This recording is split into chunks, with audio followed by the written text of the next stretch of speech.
Quitatos Motivi, Quitatos Motivi, Quitatos Motivi, Quitatos Motivi, Quitatos Motivi, Quitatos Motivi, Quitatos Motivi, Quitatos Motivi,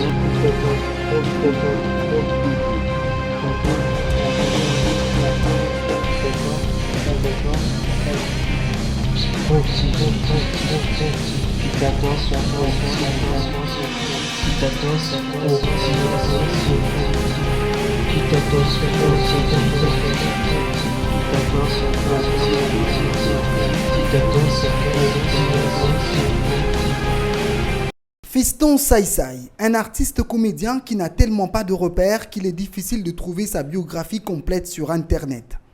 À peine cette page de son vrai nom, Fiston Mafinga, voit le jour le 30 juin. En véritable complexité de son âge, l'année de sa naissance va rester secrète. C'est en 1994 qu'il commence la comédie dans le groupe Bagaza.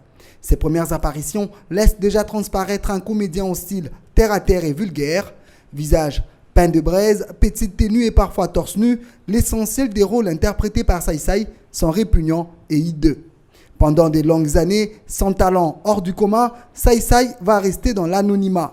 Il goûte au succès avec une pièce théâtrale, si on doit parler comme les Quinois, bien qu'il s'agisse d'une télédramatique, Jésus de Mbandaka. Le style sale de l'artiste est une fois de plus manifeste. Visage noirci, cheveux crasseux, tunique bizarre, Saïsaï vend l'image d'un comédien moyenâgeux en plein 21e siècle. Fiston va mystérieusement vers les années 2008-2010 trouver grâce à la famille présidentielle de l'époque. C'est finalement avec l'ancienne première dame Olive Lembe que Saïsaï va compter des dollars américains par milliers.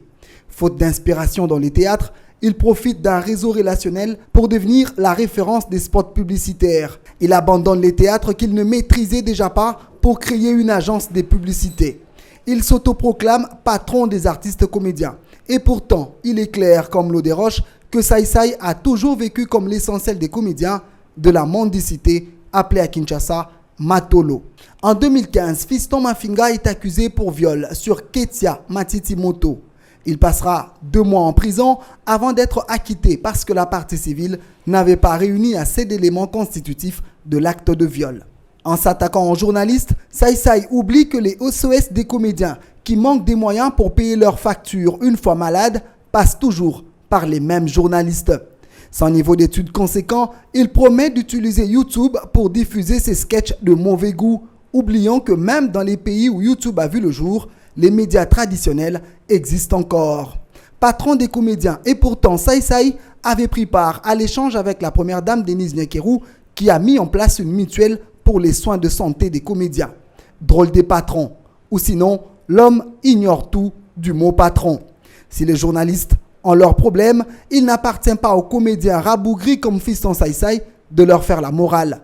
Si Saïsaï était aussi grand qu'il le prétend, il serait ici au Marrakech du rire.